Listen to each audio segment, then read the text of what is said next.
নমস্কার। কবিগুরু রবীন্দ্রনাথ ঠাকুর বিরচিত গীতাঞ্জলি কাব্যগ্রন্থের কবিতা বর্ষার রূপ। আজ বর্ষার রূপেরই মানবের মাঝে, চলেছে গরজে, চলেছে নিবিড় সাজে। হৃদয় তোমার নাচিয়া ওঠে ভীমা, ধাইতে ধাইতে লোপ করে চলে সীমা। কোন তাড়নায় মেঘের সহিত মেঘে, বক্ষে বক্ষে মিলিয়া বজ্র বাজে। পুঞ্জে পুঞ্জে দূর সুদূরের পানে, দলে দলে চলে, কেন চলে নাহি জানি।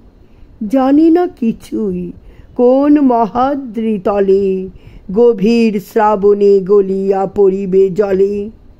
নাহি জানে তার ঘন ঘোর সমারোহে, কোন সে ভীষণ জীবন মরণ বাজে। ঈশান কোণেতে ওই যে ঝড়ের বাণী, গুরু গুরু রবে কি করিছে কানাকানি। দিগন্তরালে কোন ভবিতব্যতা, স্তব্ধ তিমিরে বহে ভাষাহীন ব্যথা। কালো কল্পনা নিবিড় ছায়ার তলে, ঘনায় উঠিছে কোন আসন্ন কাজে। নমস্কার।